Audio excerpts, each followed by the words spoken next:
भारत की अध्यक्षता में G20 शिखर सम्मेलन का सफल आयोजन हुआ। दिल्ली को G20 के लिए दुल्हन की तरह सजाया गया था। पूरे विश्व ने भारत का जलवा देखा।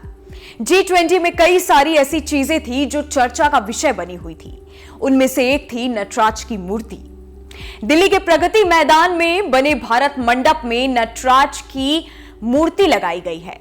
अब हर कोई इस मूर्ति के बारे में जानना चाहता है कि आखिरकार इस नटराज की मूर्ति में क्या खास है।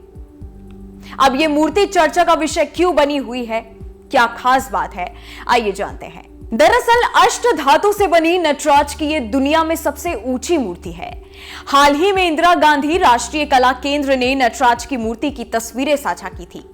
इस पर प्रधानमंत्री नरेंद्र मोदी ने लिखा था कि भारत मंडप में भव्य नटराज की मूर्ति हमारे समृद्ध इतिहास और संस्कृति के पहलुओं को जीवंत करती है। दुनिया G20 समिट के लिए एकजुट हुई और भारत की सदियों पुरानी कला और परंपरा के प्रमाण के रूप में खड़ी हुई।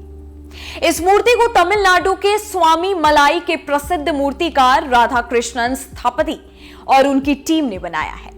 राधा कृष्णन के पूर्वज चोल साम्राज्य के समय से मूर्तियां बना रहे हैं। यह मूर्ति अष्टधातु, copper, zinc, lead, tin, silver, gold, mercury और आयरन से बनी हुई है। इसका वजन 18 टन है। इसे बनाने में करीब 10 करोड़ रुपए की लागत आई है। इसकी ऊंचाई की अगर बात की जाए तो इस मूर्ति की ऊंचाई 27 फीट है। दावा किया जा रहा है कि अष्टधातु से बनी यह दुनिया की सबसे ऊंची नटराज की मूर्ति है। इस मूर्ति की खास बात यह है कि इस मूर्ति को लॉस्ट वैक्स मेथड से बनाया गया है।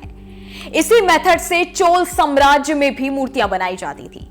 माना जाता है कि लॉस्ट वैक्स मेथड 6000 से ज्यादा भी पुरानी हो सकती है। लॉस्ट वैक्स मेथड सदियों तक धातु की मूर्तियां बनाने में इस्तेमाल होती रही। हालांकि चोल साम्राज्य में इस मेथड का जमकर इस्तेमाल हुआ है। मीडिया रिपोर्ट्स के मुताबिक इस मेथड में सबसे पहले वैक्स यानी मोम का मॉडल बनाया जाता था। इसके बाद इसे कावेरी नदी के तट की खास मिट्टी से कवर किया जाता है। ऐसा कई बार किया जाता है। जब मिट्टी सूख जाती है तो फिर मोम को जलाकर पिघला दिया जाता है। अंदर का मोम पिघल जाता है और फिर एक खोखला खाका तैयार किया जाता है। आखिर में इस खोखले ढांचे को पिघली हुई धातु से भर दिया जाता है। खबरों के मुताबिक भारत मंडप में लगी नटराज की यह मूर्ति थिलई नटराज मंदिर यानी कि चिदंबरम, उमा महेश्वरार मंदिर यानी कि कोनेरी राजपुरम और बृहदेश्वर मंदिर यानी कि थंजावुर में स्थापित मूर्तियों से प्रेरित है। ये तीनों मंदिर चोल साम्राज्य में 9वीं से 11वीं सदी के बीच बनाए गए थे। ये वो दौर था जब चोल साम्राज्य भारत के एक बड़े इलाके तक फैला हुआ था। आपको बता दें कि चोल साम्राज्य कला और संस्कृति को काफी बढ़ावा मिला है। चोलों को कट्टर शिव भक्त माना जाता है। उन्होंने अपने शासन में कई शिव मंदिरों का निर्माण किया है। हालांकि नटराज के रूप में भगवान शिव की मूर्ति पहली बार 5वीं सदी में बनी थी, लेकिन वर्तमान में नटराज की जो मूर्ति हम सब देखते हैं वो चोलों के शासन में ही बनी। चोल ही थे जिन्होंने नटराज की तांबे की मूर्तियां बनवाई थी। अब अगर G20 की बात की जाए तो भारत की अध्यक्षता में G20 शिखर सम्मेलन का सफल आयोजन हुआ।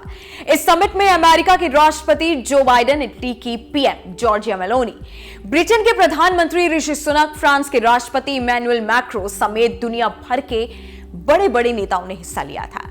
इस सम्मेलन में पीएम मोदी ने ब्राजील के राष्ट्रपति को G20 की अध्यक्षता का जिम्मा भी सौंप दिया। यानी अब अगले साल 2024 के अगले G20 सम्मेलन में ब्राजील G20 सम्मेलन की मेजबानी करेगा और इसी के साथ G20 के दिल्ली शिखर सम्मेलन का समापन हुआ। इस वीडियो में फिलहाल इतना ही। हमारे YouTube चैनल न्यूज नेशन पर तमाम विषयों पर खबर उपलब्ध है और भी लेटेस्ट जानकारी के लिए आप हमारी वेबसाइट newsnationtv.com पर विजिट कर सकते हैं। जाते जाते हमारी वीडियोस को लाइक करना और बेल आइकन को प्रेस करना मत भूलिएगा ताकि हर न्यूज अपडेट सबसे पहले आप तक पहुंचे।